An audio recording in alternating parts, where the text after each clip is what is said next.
Hi friends, आज के इस वीडियो में बात करेंगे वैद्युत द्विध्रुव के कारण निरक्ष पर विद्युत क्षेत्र की तीव्रता।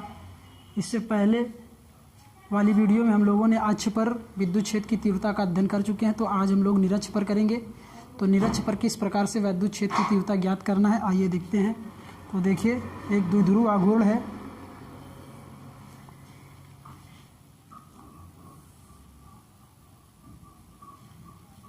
ये आपका द्विध्रुव आघूर्ण है जिसकी की दूरी हम लोगों ने लिया था 2L। सॉल्यूशन सॉल्व करने के लिए यहाँ पे 2L लिया गया था आसानी से। तो ये आपका बिंदु P पर आपको निकालना है विद्युत क्षेत्र की तीव्रता। तो इस प्रकार से जो आपका होगा ये कहलाता है विषुवतीय पथ। निरक्ष मीन्स यही होता है विषुवतीय पथ। यहाँ के लिए आपको विद्युत क्षेत्र की तीव्रता निकालना है। तो Q के कारण प्लस Q के कारण यहाँ पर वैद्युत क्षेत्र की तीव्रता, माइनस Q के कारण यहाँ पर वैद्युत क्षेत्र की तीव्रता। तो यहाँ पे यहाँ से यहाँ तक की दूरी लेनी पड़ेगी, यहाँ से यहाँ तक की दूरी लेनी पड़ेगी।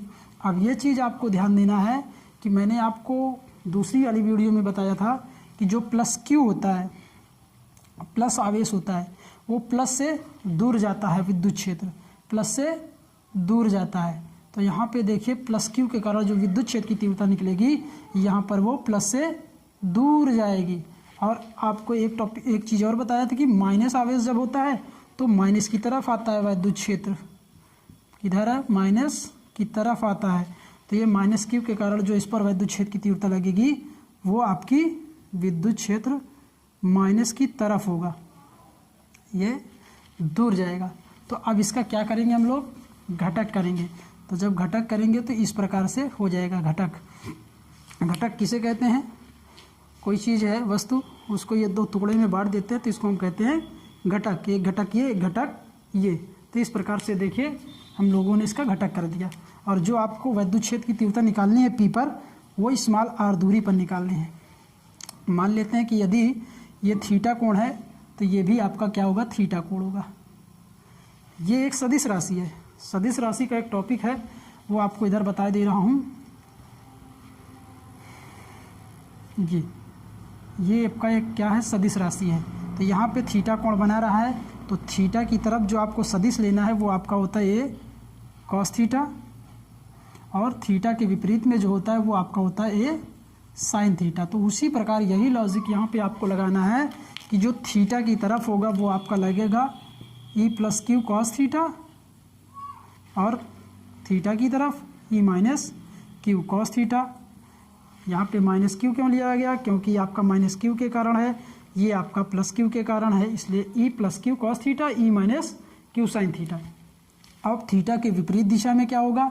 ई प्लस क्यू साइन थीटा। आप देख रहे हैं विपरीत दिशा में e plus q sine theta, theta के विपरीत दिशा में e minus q sine theta.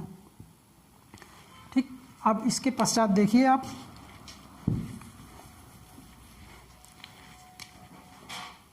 विद्युत क्षेत्र ई प्लस क्यू व ई माइनस क्यू के घटक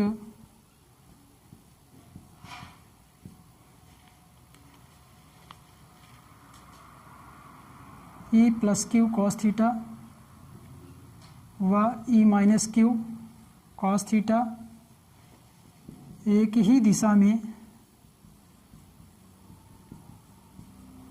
होने के कारण जुड़ जाते हैं, तथा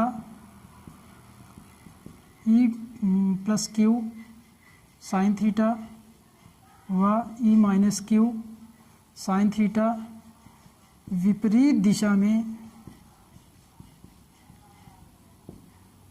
होने से एक दूसरे को निरस्त कर देते हैं। निरस्त कर देते हैं अर्थात क्या करते हैं? काट देते हैं। क्यों? क्योंकि एक दूसरे के विपरीत दिशा में चल रहे हैं। आपका जो ये इधर चल रहा है और ये विपरीत दिशा में इधर चल रहा है, और ये दोनों एक दिशा में होने के कारण दोनों विद्युत क्षेत्र जुड़ जाएगा। तो यहाँ पे जब जुड़ जाएगा तो कुल नेट आपका जो आएगा विद्युत क्षेत्र वो आएगा ई plus q cos theta plus E cos ई माइनस क्यू कॉस थीटा। दोनों का आवेश समान है तो यहाँ पे दिखा देते हैं ई प्लस क्यू बराबर ई माइनस क्यू। तो इसे मान लेते हैं हम लोग कैपिटल ई नेट। तो ये हो जाएगा ई नेट बराबर E cos theta plus E cos theta. दोनों देखिए बराबर हैं, ई कॉस थीटा दोनों को जुड़ जाएगा तो ये बन जाएगा आपका 2 E cos theta.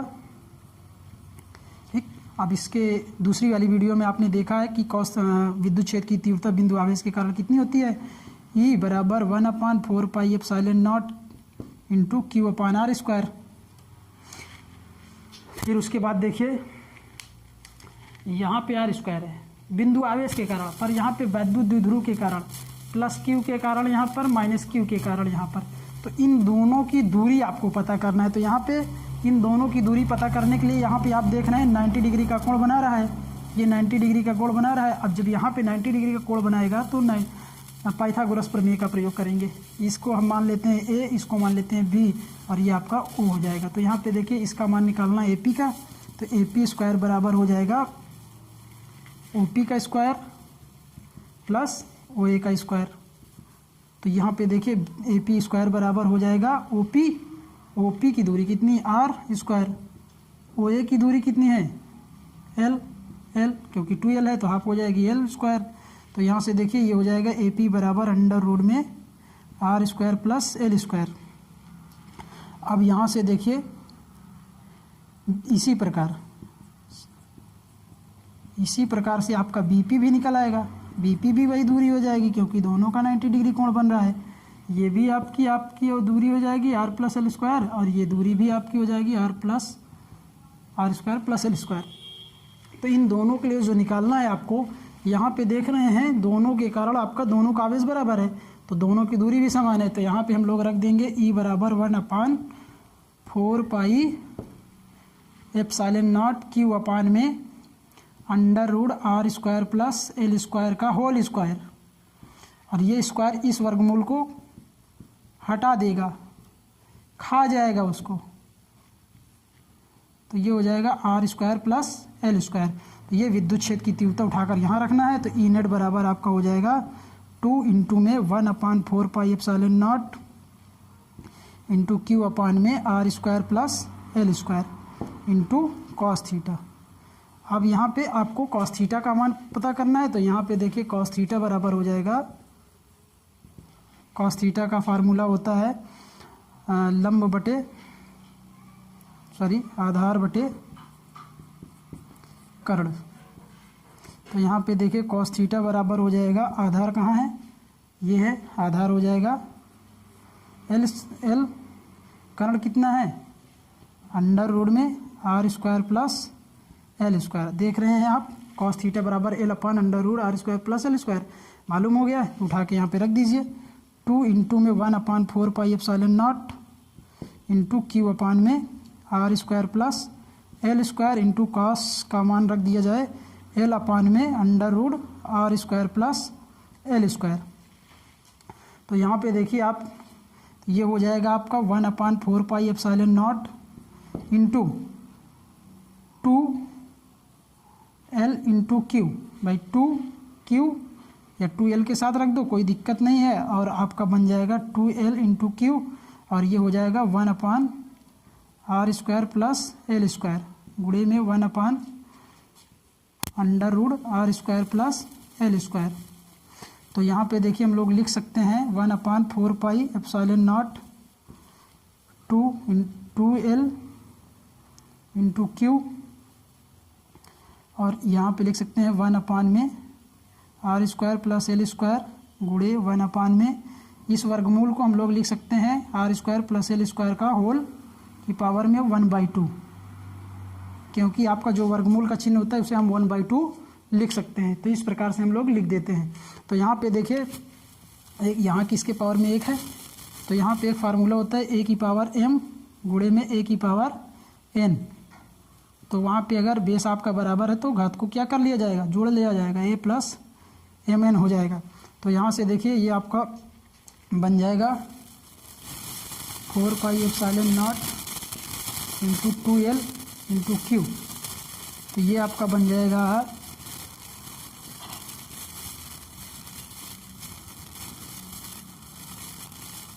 2L into Q.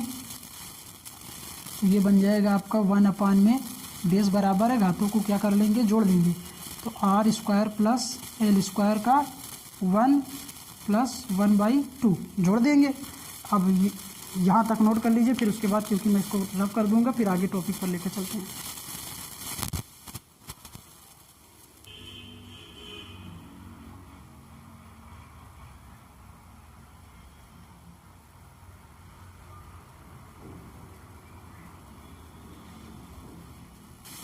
तो देखिए यहाँ पे आपका ये 1 + 1/2 हो जाएगा। तो यहाँ पे आपके देखिए ये बन जाएगा ई नेट जो आपका निकलेगा, ई बराबर है ई नेट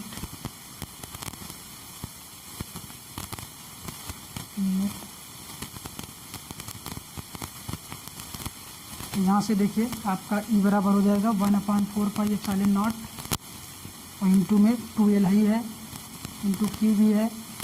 यहाँ पे आपको हो जाएगा 1 में R square plus L square का होल पावर 1 + 1/2। तो 2 1 कम 2 2 1 3 जुड़ जाएगा, ये बन जाएगा 3/2। अब इसे हम लोग लिख सकते हैं ई नेट बराबर हो जाएगा 1/4πε0 2L इंटू क्यू अपान में ये बन जाएगा R square plus L square का 3/2। आप देख रहे हैं यहाँ पे मान लेते हैं कि आर जो है बहुत बड़ा है एल से, भाई आर जो है बहुत बड़ा है एल से। तो यहाँ पे हम लोग एल को क्या करते हैं, नगण्य मान लेते हैं। यहाँ पे आर को एल को नगण्य मान लेते हैं। नगण्य कब मानेंगे, जब जोड़ में और बाकी में रहेगा तो हम उसे नगण्य मानेंगे, गुणा और भाग में हम उसे नगण्य नहीं मानेंगे। यहाँ पे आप नगण्य मानोगे, यहाँ पे नहीं मानोगे, क्योंकि गुणा भाग में ये काम नहीं हो सकता है। तो उठाकर यहाँ पे देखिए नगण्य कर देंगे तो इसकी कहानी ख़त्म हो जाएगी। तो ये बन जाएगा आपका ई नेट बराबर 1/4πε0 गुणे क्यू हो जाएगा। यहाँ पे इसको हम लोगों ने नगण्य माना है तो ये बन जाएगा आर स्क्वायर की पावर में 3/2। अब यहाँ से देखिए ये हो जाएगा ई नेट बराबर 1/4πε0 इंटू 2L इंटू क्यू। अब यहाँ पे देखिए एक फार्मूला और प्रयोग हो सकता है, ए की पावर m की पावर में n। तो इसे हम लोग लिख सकते हैं a की पावर m इंटू n। तो वही चीज़ आप यहाँ देख रहे हैं, तो ये आपका हो जाएगा r की पावर 2 इंटू 3/2। तो यहाँ पे देख रहे हैं आप 2 कैंसिल हो जाएगा, 2 से 2 कैंसिल हो जाएगा। तो आपका आ जाएगा ई नेट बराबर 1/4πε0 into 2L into Q upon में r की पावर 3 बचेगा। देख रहे हैं। अब उसके पश्चात देखिए वैद्युत द्विध्रुव आघूर्ण जो आपने निकाला है P बराबर 2L इंटू क्यू, उसके आवेश के और उसकी दूरी के गुणनफल के बराबर होता है वैद्युत द्विध्रुव आघूर्ण। तो 2L इंटू क्यू उठा के यहाँ रख दीजिए। ई नेट बराबर आपका हो जाएगा 1/4πε0 उठा के यहाँ पे रख दीजिए P अपान में r की पावर 3। यही है आपका अक्ष से लेकर निरक्ष पर विद्युत क्षेत्र की तीव्रता। ये निरक्ष के लिए विद्युत क्षेत्र की तीव्रता है। आपको बहुत बेहतर तरीके से समझ में आया होगा मेरे दोस्तों। नहीं समझ में आया तो मेरे साथ करो, मेरे साथ करने के पश्चात उसे अपने स्वयं से करो। ना समझ में आया हो तो मुझे कमेंट्स में बताएं। अगर कमेंट्स में नहीं बता पा रहे हैं तो मेरे पर्सनल व्हाट्सएप नंबर पर आइए और वहाँ पे अपनी प्रॉब्लम को बताइए, मैं आपको सलूशन दूंगा। धन्यवाद।